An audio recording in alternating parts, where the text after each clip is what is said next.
Glycolysis is the process of breaking down glucose into two pyruvate molecules with the gain of two ATP molecules and two NADH molecules. Glycolysis occurs in the cytoplasm of cells and begins with the molecule glucose, which is readily attained in the diet of many organisms. The process contains 10 main steps, with steps 1 to 5 often being referred to as the investment phase because ATP is required.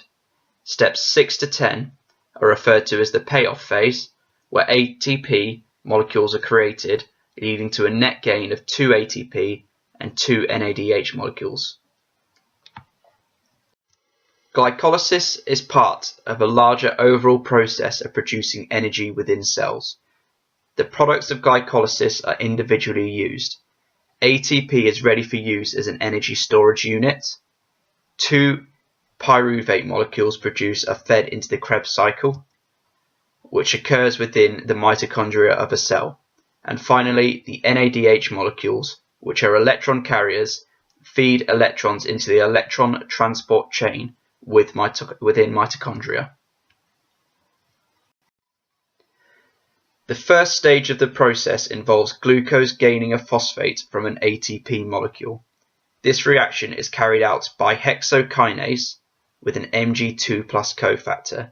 The ATP donates the phosphate to the 6th carbon on the glucose, creating glucose 6-phosphate.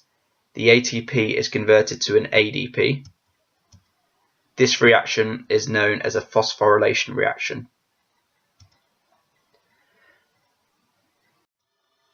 The second stage of the process involves converting glucose 6-phosphate into its isomer, fructose 6-phosphate.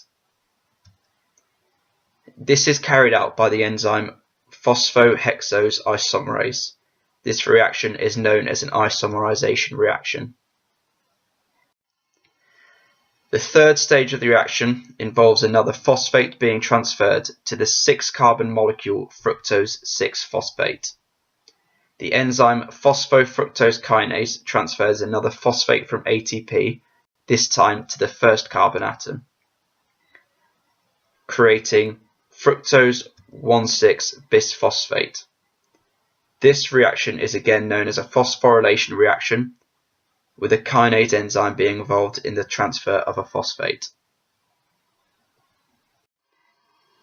So far, we have seen glucose be transformed to glucose 6-phosphate, glucose 6-phosphate being transformed to fructose 6-phosphate, and fructose 6-phosphate being transformed into fructose 1,6-bisphosphate.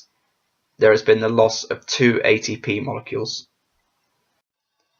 The fourth stage of the reaction involves fructose 1,6-bisphosphate being cleaved from a 6-carbon ring structure into 2 3-carbon structures.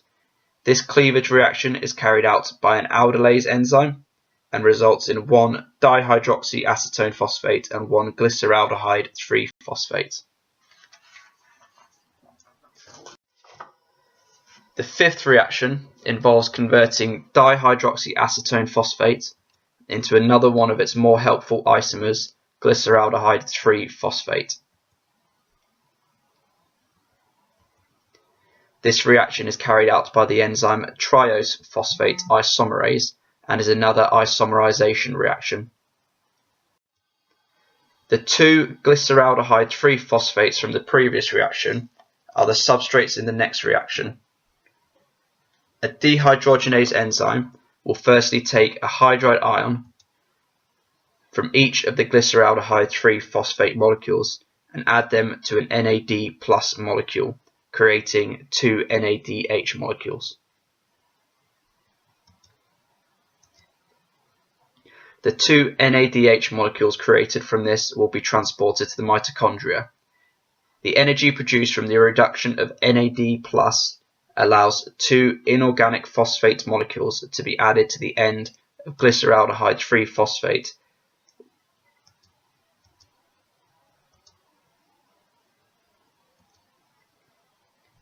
This creates 2 molecules of 1,3-bisphosphoglycerate.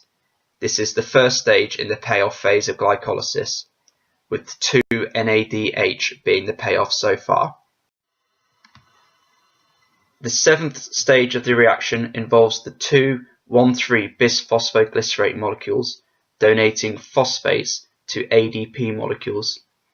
A phosphoglycerate kinase enzyme catalyzes the loss of phosphate groups from the first carbon, which are then transferred to 2 ADP molecules in a process known as substrate-level phosphorylation.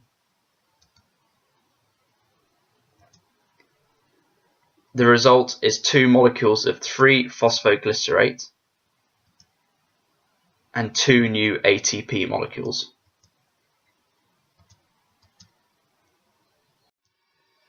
The eighth reaction involves the transformation of 3-phosphoglycerate into an isomer 2-phosphoglycerate. The enzyme phosphoglycerate mutase will transfer the phosphates from the 3-carbon to the 2-carbon to create 2-phosphoglycerate. This is again known as an isomerization reaction. In the ninth reaction, 2-phosphoglycerate is transformed into phosphoenolpyruvate, or PEP, by an N-allose enzyme.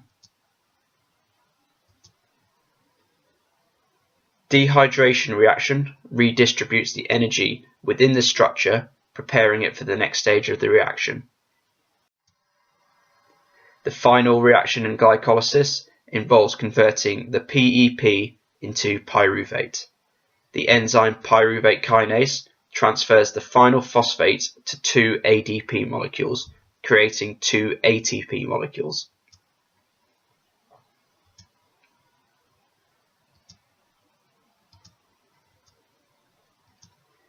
The PEP is hydrolyzed to pyruvate. The pyruvate can then be fed into the Krebs cycle within the mitochondria to continue the production of energy. Thus concludes the process of glycolysis. Just to recap, kinase enzymes throughout the process are always involved in taking or giving phosphate molecules. Isomerase enzymes and the mutase enzymes are always involved in creating isomers of the substrate. The only other forms of enzymes are the dehydrogenase enzyme at stage 6 and the N-allose enzyme at stage 9. There are a number of stages in this process which are reversible, 6 in total. These include stage 2, stage 5, stage 6, stage 7, stage 8 and stage 9. Thank you for watching.